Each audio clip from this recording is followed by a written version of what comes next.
I want to show you how to ganache a cake. This is going to be kind of the Brownie Bake's quick and easy method. So if you really want, you know, the perfect 100% perfect method, there is a really good tutorial inspired by Michelle Cakes, which I highly recommend. So this is, yeah, it's getting late at night. Let's just quickly do it. Okay, I've got my cake here, which is 5 layers. I've sort of filled it. Look, I've done a rush job because, look, I can't be bothered. But anyway, it's a bit uneven, but, you know, it'll do. So that is that. My cake is on an 8-inch board.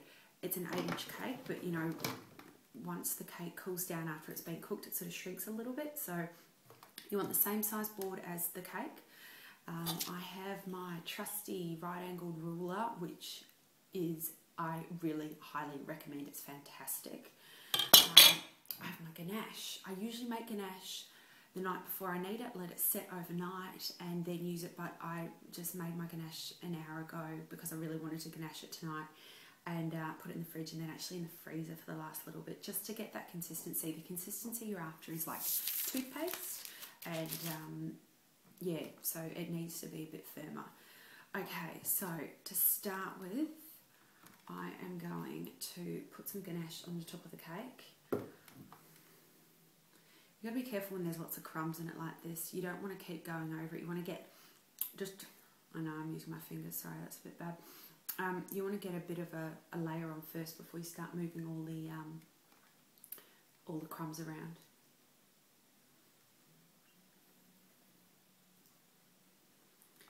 For this size cake, the ganache I've used, the ratio of ganache that you do use is for dark chocolate ganache, it's 2 to 1, so 2 times the amount of chocolate to cream.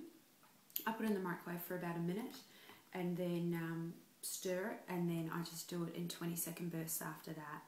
And it does cook for a little while once you, you know, sort of don't overdo it. If you overdo it, you've stuffed it, and you know, you have to chuck the whole thing away. So get a decent coating on here. This is the ganache method that I'm going to do. It's called the upside down ganache method. So this is going to be the top in the end. But okay, so put baking paper on top, smooth it over, and then grab a cake board bigger than the cake board on the bottom. I only have this big massive one, so yeah, I'm just gonna have to do it. And then what you want to do is you want to turn it over. So here, sorry, I'll do it that way. Okay, I'll do it that way. Okay, so we are going to really carefully. Last thing I want is to stuff up this cake.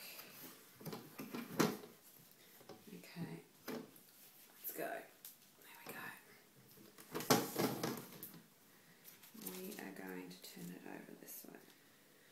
Okay, I've got one of these little things from Bunnings. It's one of those, they're called levelers. You know, they've got the little bubble in here, and you can just put it on, and you just need to make sure the bubble is sitting in the middle part. This is just handy because it just means, I mean, I'm not a very good judge of whether things, you know, and quite often my cakes are a little bit wonky. So I've started using this now, and this is just, you know, $6 or something from Bunnings. It's nothing that flash. You can just, if you need to, sort of squash things down a little bit and just make sure your cake is level. Okay, let's get on with the ganache. This top board is going to act as your guide, so put your ganache on. I sort of work my way upwards. Don't muck around with it too much because you don't want to upset the frosting. So just sort of put in a few layers.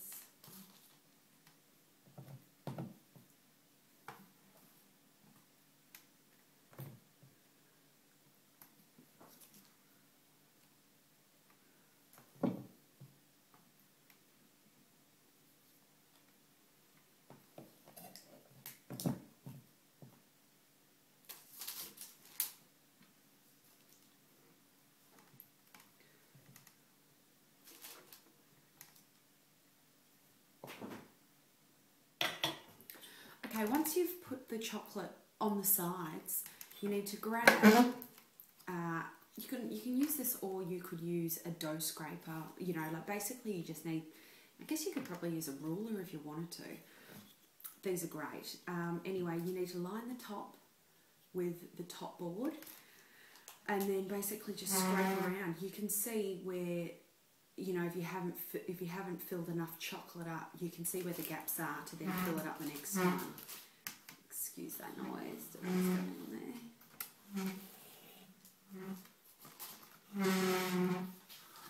Scrape it off, put it in your bowl.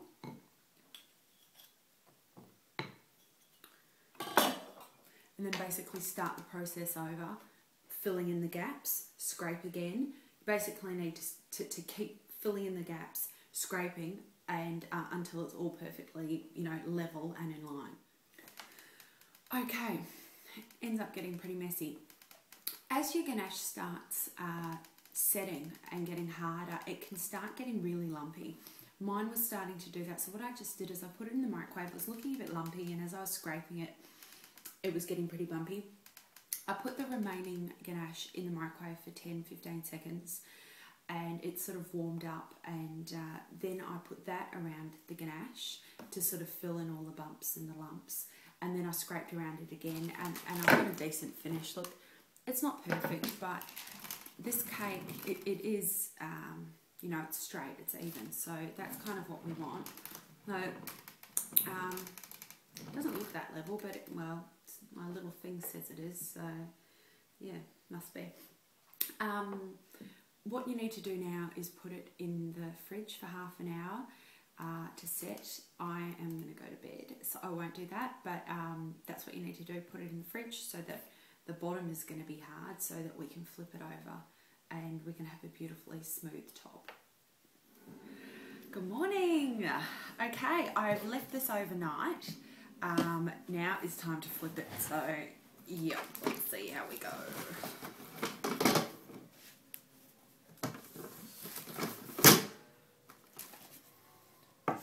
Okay, gently peel off the top. Perfectly smooth. I can see here I missed a little bit, so that's a little bit annoying. And what we're going to do is we're just going to tidy up. It's still a bit lumpy here. Now, normally, just for the purposes of this video, I'm going to do it. But normally, I wouldn't bother with, well, because the cake I'm making is going to be like a tree stump, it's going to be bumpy and stuff on the outside. Look, if you're doing something like ruffles, or if you're doing something, don't worry, don't waste your time getting it perfectly amazing, because it's going to be covered with texture anyway. So what I'm going to do is I'm going to get my a cup of boiling water. Okay, I've got my cup of hot water. Obviously be really careful around your kids doing this, and you just need to sit it there for a little bit. Some people say that you need to wipe it and just have a hot knife rather than a knife that's a little bit wet. I just leave it wet, and it kind of seems fine to me, so, you know, it's, whatever's easier. And then you just want to sort of hold it, and as the chocolate sort of melts, it's going to just smooth all the lumps and bumps.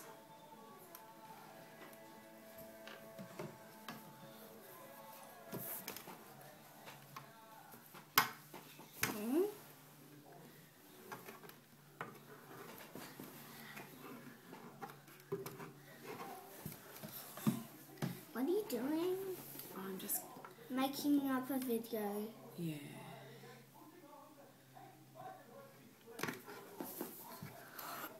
Oh. Just getting ready for school. Your clothes are on your bed, Lily. Oh. Get changed.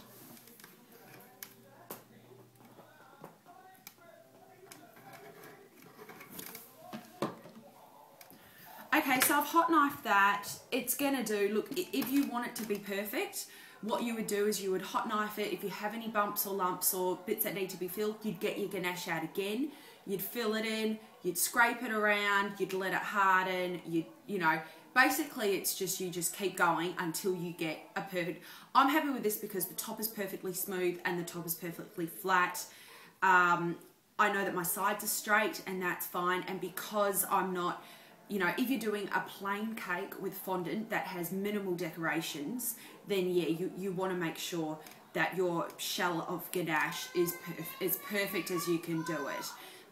Because once, you know, fondant is not going to hide anything, it's going to show it all. So yeah, as I said before, because I'm doing texture on my cake, it doesn't matter.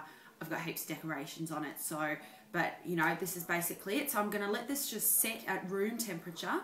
Ideally it's best to do it overnight, but the party's tomorrow, I want to cover it today, so I'm going to leave this for a few hours and then come back and cover it.